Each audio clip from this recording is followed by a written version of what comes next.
It's episode 104 of Family Life Mornings. We're a morning radio show hosted by Steve, Terese, and Randy on Family Life, a network of stations across New York and Pennsylvania. Our podcast, a weekly look at the moments you might have missed. You know, at a certain point, you've got to address the elephant in the room, right?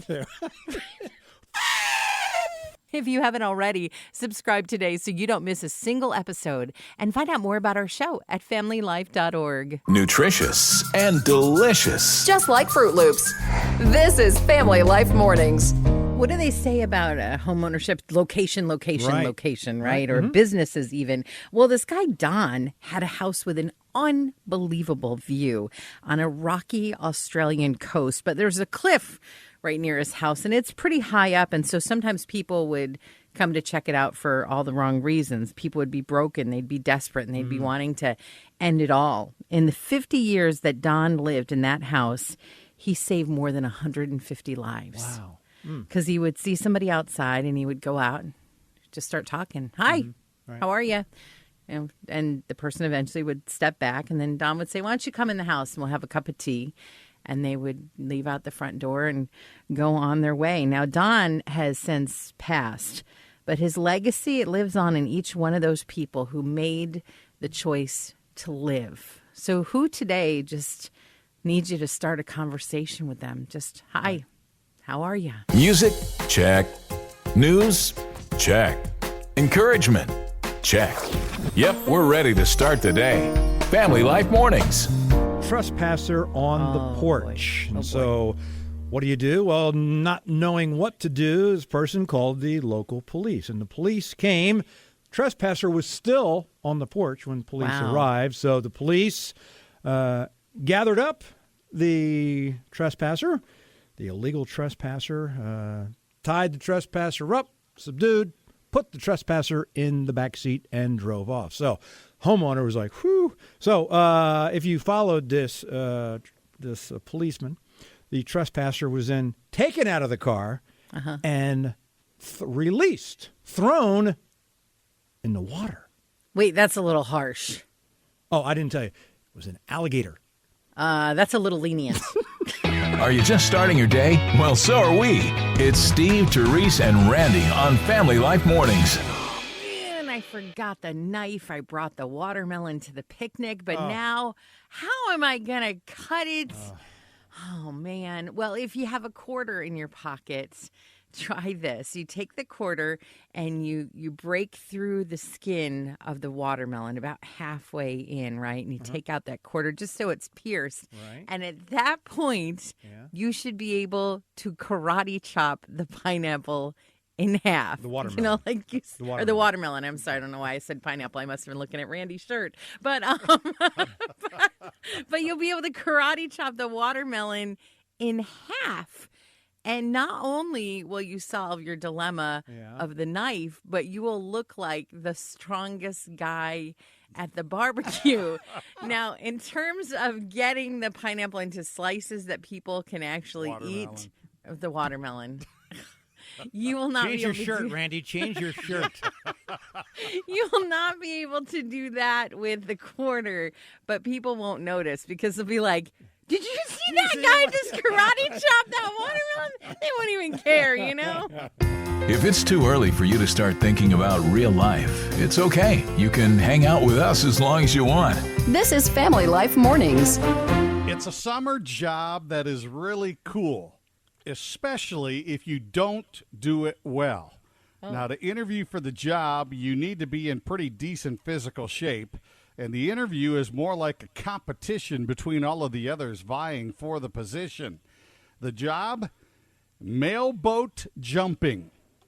A few places in the country still deliver mail by boat. Oh, yeah. And as the mailboat travels from dock to dock, it doesn't stop. You gotta jump It off. continues on at a steady 5 miles per hour. The jumper has to jump from the boat to the dock, rush to the mailbox, put the mail in, and then run back and jump back into the boat before it's too late. It was a really cool tryout for a girl named Erin. She jumped off okay, delivered the mail, came back, and It was really cool. Yeah, and it was really wet cool, right? because And she wet, didn't make the boat, but the teenagers loved this job. Oh, man. Well, Randy, you trimmed Christmas trees when you were a teenager, didn't I you? did for 3 summers. Yeah, you didn't have no boat involved in that. No. What did you do, Steve? Summer recreation at a for kids for a couple of years. Yeah, that was fun. Yeah. Fun. I worked in College Town at a cookie shop. Ooh. I know it sounds good, but have you ever tried to make cookies when it's 90 degrees? It probably wasn't the most well thought out plan.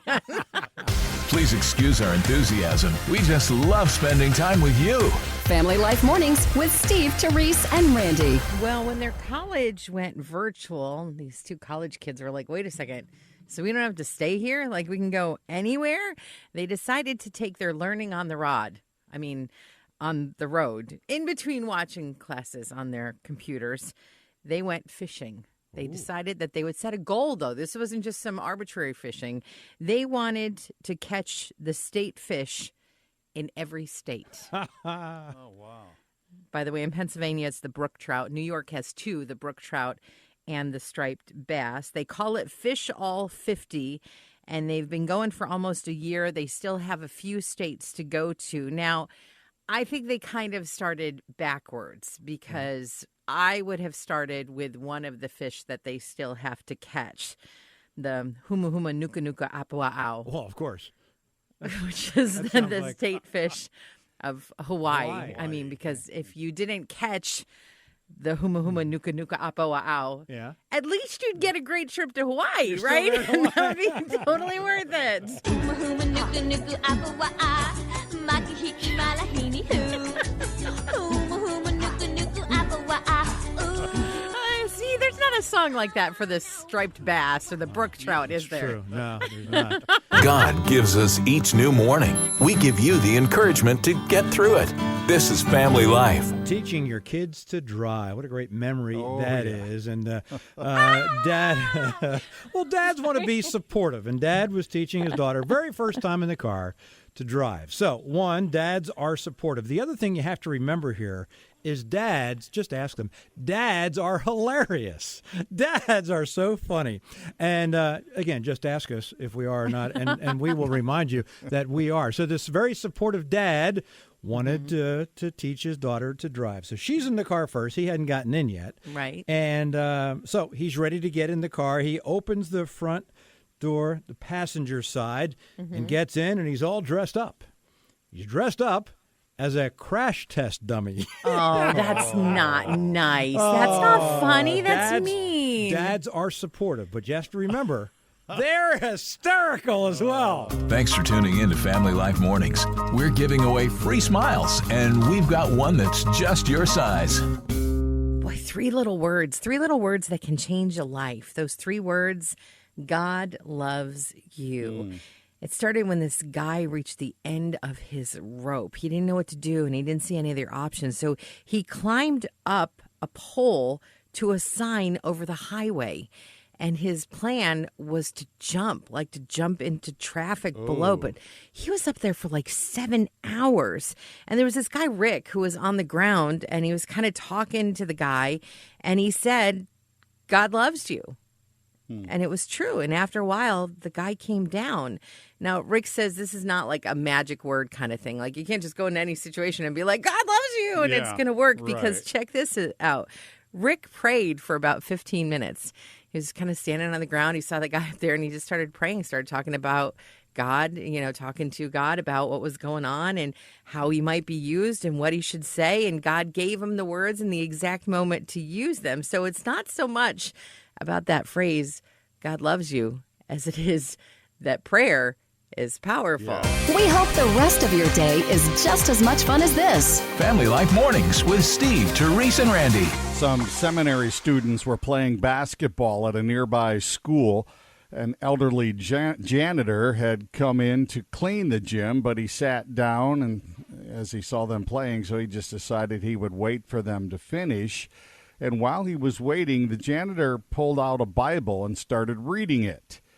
One of the seminary students saw the old janitor and asked him what he was reading. He said, "The book of Revelation," he replied. Well, the young man was surprised, and he asked the janitor if he understood it. "Oh, yeah," the old man said. Well, what does it mean? The young seminarian asked. And the old janitor smiled and looked at the young man, and he said, "It means that Jesus is going to win." The seminarian thought, you know what? That's the best commentary I've heard on the book of Revelation, even better than what my profs have said. A little serious, a little silly. A perfect balance to start your day. Family Life Mornings. Crash in the middle of the night, and the first thought is it a robber, an intruder? Somebody is breaking in. Well, yeah, it's sort of. It was this very small house right off this wildlife preserve in Thailand. Now has a giant hole in the wall because of a pachyderm intruder. Yes, it was an elephant looking for food, just kind of barged right in. Wow. Actually used its trunk to open cupboards and drawers and stuff. I mean, they're incredibly intelligent. And I mean, I don't know. I can't imagine anything like that. And I actually debated whether or not we should talk about it during the show today. But then I was like, at a certain point, you've got to address the elephant in the room, right? Family Life Mornings with Steve, Terese, and Randy. Thanks for making us part of your day. We're a friend you can turn to.